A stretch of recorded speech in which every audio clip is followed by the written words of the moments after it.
नमस्ते दोस्तों। मैं राधिका बाथरूम में स्नान कर रही थी।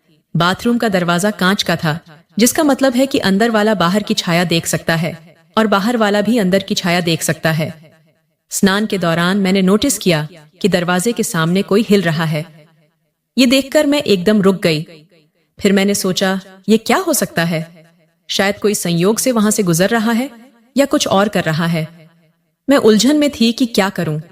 फिर मैंने बड़ी मुश्किल से खुद को संभाला। आप भी समझ सकते हैं कि उस पल मेरा मन कैसा रहा होगा।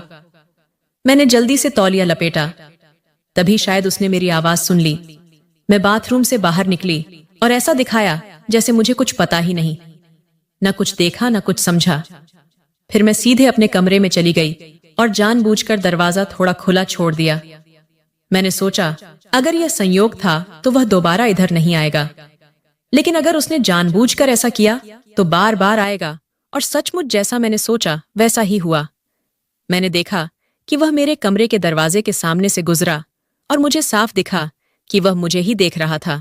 उस वक्त मैं समझ नहीं पाई कि क्या करूं, लेकिन फिर मैंने खुद से कहा, राधिका, अगर वह खुद तेरे पास आ रहा है तो जो वह चाहता है उसे दे दे। वैसे भी बांटने से कुछ कम नहीं होता।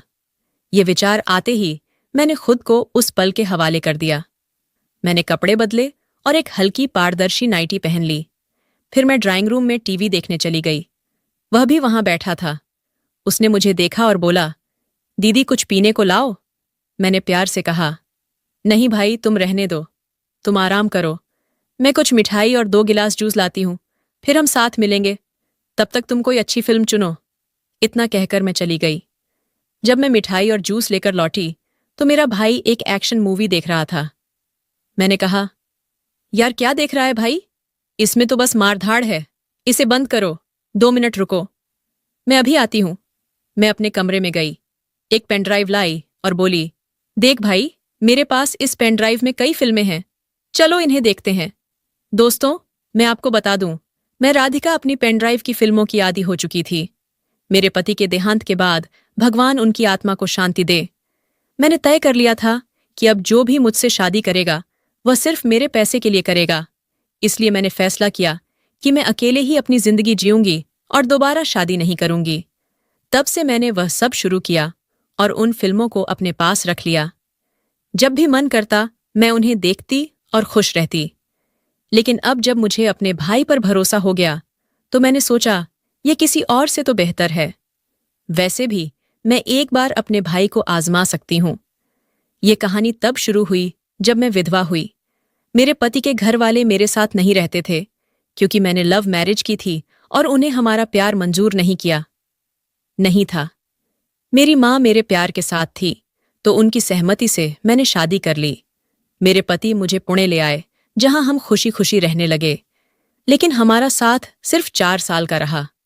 एक रात पार्टी से लौटते वक्त हमारा एक्सीडेंट हो गया।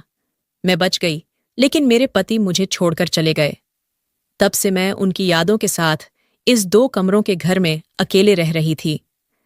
जब मेरी माँ को मेरे पति की मौत की खबर मिली तो वह मुझे दिलासा देने लगी और बार बार कहती कि वह मेरे भाई अर्जुन को मेरे साथ रहने भेज दे।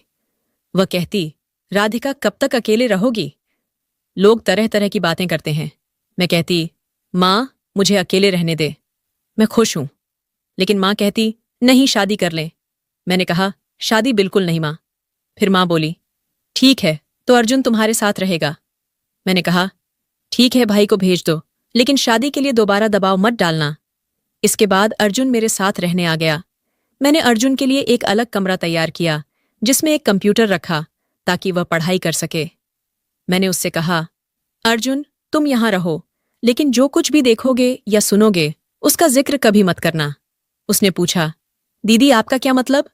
मैंने कहा, बस वही जो मैंने कहा, तुम पढ़ाई करो और बाकी चीजों से मतलब मत रखो। वह मेरी बात नहीं समझा, लेकिन मैंने सोचा कि अब मुझे सावधान रहना होगा। फिर भी कुछ चीजें छुप नहीं पाई और धीरे धीरे उसे मेरे बारे में पता। अब वापस मौजूदा समय में आते हैं। जब मैंने जूस और मिठाई रखी और पेनड्राइव की फिल्म शुरू की तो अर्जुन बेचैन हो गया। मैंने जानबूझकर ऐसा किया था। मैंने पूछा, क्या हुआ भाई, इतना परेशान क्यों हो? उसने कहा, हाँ दीदी मैं परेशान हूं। मैंने पूछा, क्यों, क्या हुआ? उसने कहा। कुछ नहीं दीदी।